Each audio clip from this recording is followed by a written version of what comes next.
All right, here we are, recording again.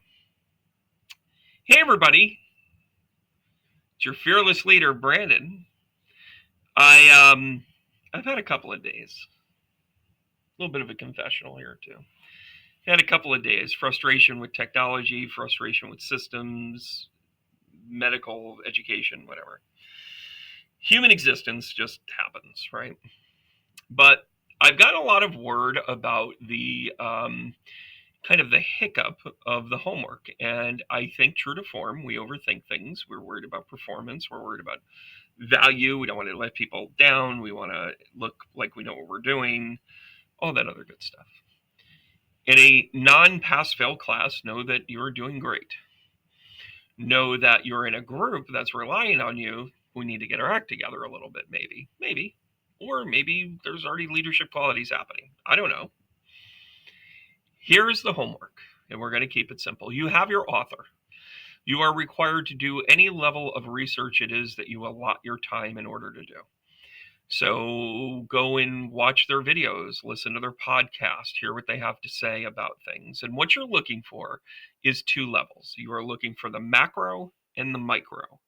The macro is things that they're talking about in the big picture. And by the way, if you have a hard time finding it, not uncommon sometimes, because they don't always put the big picture out there, because they talk about all the little cool stuff in the micro side of it. But the macro side of it always comes with buzzwords. Those buzzwords are things like, so when the universe calls us, or when God comes down, or when your creator or your purpose is, you're going to hear buzzwords that talk about a big picture.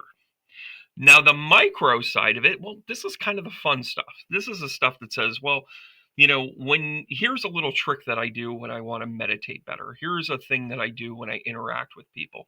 Here are the things that I always have to keep in mind. Those are the micro things, right? We have to bring ourselves to think of it this way. Those are micro things, right?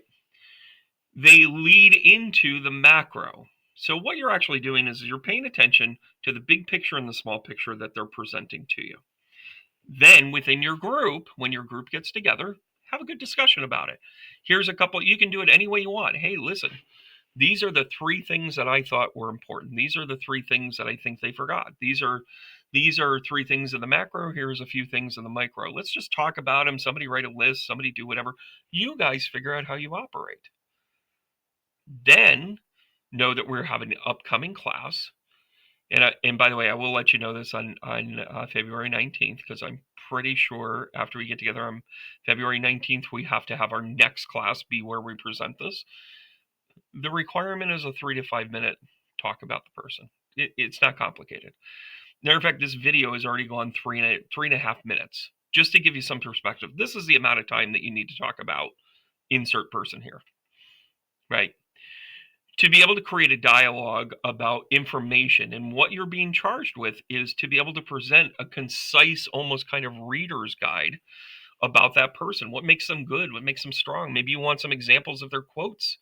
Maybe you want to tell a little bit of their backstory. Maybe you want to hear about their aha moment, or that very important human thing that they did to realize it. Because every single one of these authors have three things in common. Number one, they have been through something. So they're sitting in something of an expert seat. They were one way, something changed them, and these philosophies were formed. Right? That is the first thing. The second thing is that it's refined. They've been talking about it for a while. Maybe they have been creating classes. Maybe they have been talking to other gurus. Maybe they have been talking about other external influences that have helped them rely on this, right? Then, last but not least, number three, they have decided that it is part of their life's purpose to share this with you. So you didn't pick this person by accident. You're supposed to see things in there. And oh, by the way, you're not in this class by accident, because then when you present it, you will inadvertently convey something that not everybody's going to be like, oh, I didn't see that coming. I needed to hear that today. What we're doing is we are playing with the opportunity that the universe has given us. Oh, have you gotten my macro and micro yet? I'm going to make it clear. My macro is always, We have to be in joy. We have to be in wonderment of how the universe is showing us what to do and how to do it. This isn't just letting it go, it is letting it go in a way that we're in control. Hold on loosely, but don't let go. It's a dichotomy on the surface, but the more that you understand that we're leaving the 3D, which is very logical, and headed towards a 4D elevation to the 5D, it makes perfect sense because we have to learn how to let go of what's here so we can let in what's coming. Oh, and in the micro, I say things like, are you journaling? I say things like, is that working for you? In the micro, I say things like, hold your keys in your hand after you turn off your car. Close your eyes for just a moment and meditate for a moment, because that will help you either center or ground. Either way, they don't always mean the same thing. It depends on where you are in the spectrum.